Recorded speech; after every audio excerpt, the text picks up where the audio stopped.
Middlesex slipped to their second defeat of the NatWest T20 Blast doubleheader at Lords as they failed to chase down a target of 129 to beat Sussex, in the end losing the game by 13 runs.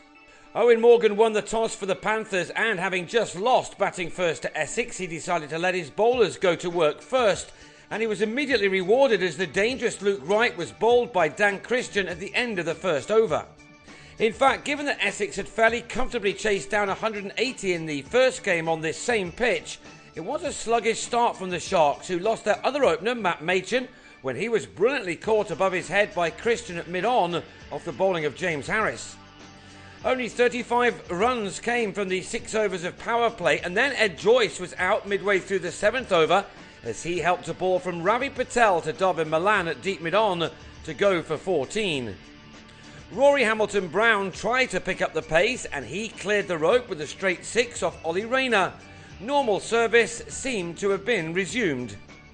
But the Panthers were seemingly well on top when the former Surrey skipper then sliced a similar shot to Paul Sterling off Rayner, having made 15 out of a total of 45 for 4 in over number 8.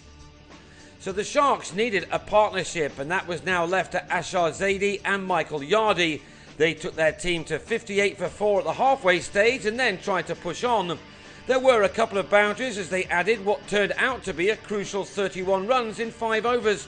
People were just beginning to note that this pitch was playing slightly differently from the way it had earlier on in the day.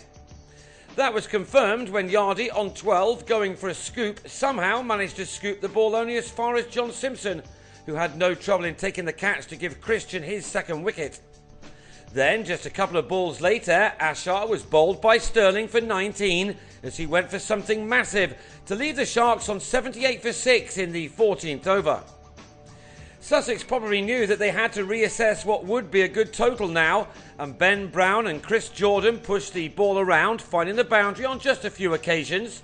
3 fours were hit in the space of 3 deliveries at the end of the 16th and the start of the 17th overs, but for those in the ground it perhaps felt that it was all a little too late, even though this pair took the total to 117 with a stand of 39 made off 29 balls. But Middlesex then finished the innings off before all the overs had been used up. Brown on 14 couldn't find enough on this shot and was taken in the deep by Joe Denley. Jordan soon followed after the addition of just one more run. The shots that were clearing the rope earlier on in the day were now going straight to the fielders. Jordan went for a top score of just 25. At least Yasser Arafat, fresh from his match-winning contribution with the bat against Surrey on Friday night, was able to strike a 6, but whereas there had been 10 maximums in match 1 of the doubleheader, this was just the second of this particular innings. When Yasser then tried to uppercut to the third-man boundary, trying something a little different as he had to do at this late stage of the innings, he found Harris instead off Toby Rowland-Jones, who then finished off the innings with 2 balls left as Milan took an easy catch, again some way in from the boundary rope to get shot of Stefan Pilot. The Sharks had been dismissed for 128, and that didn't appear as if it was going to be anywhere near enough, given the events of earlier.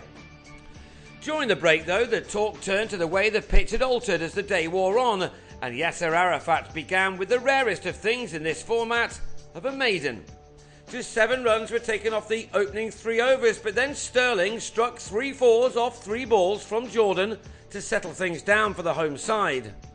It was a short-lived change to proceedings, however, as Sterling then picked out Will Beer perfectly at deep square to go for 13 with a total on 20 for 1 after 4 overs.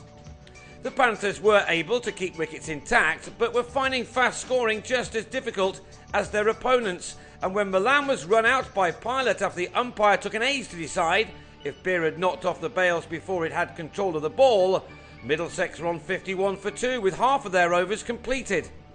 But they still had Morgan, who was up to his usual trickery to try to get the required rate down. He lost the out-of-sorts Denley at the other end as he was LBW to Hamilton-Brown for another single-figure score, his 6th in 6 innings in all competitions this year. The next partnership was now going to be crucial to the outcome of this game. The problem for the home side was that this boundary from Christian was an all too infrequent event, as the pitch seemed to have slowed down dramatically. That was clear from the way that Morgan had to reach for this shot off Pilot. Rather than landing in the grandstand as it was doing earlier, the ball ended up in the hands of Hamilton Brown. Morgan left on a runnable 30, and with him went his side's chances. Andy Balbirnie was leg before to Pilot 3 balls later. The former Warwickshire man having a wonderful evening as he finished with the miserly figures of 2 for 15 from his 4 overs. Midway through the 17th, with the total now reading 90, the Panthers then lost Christian, who holed out off Yasser for 14, and with that, there was just too much for the home side to do. Yasser ended with 1 for 17 from his excellent 4 overs.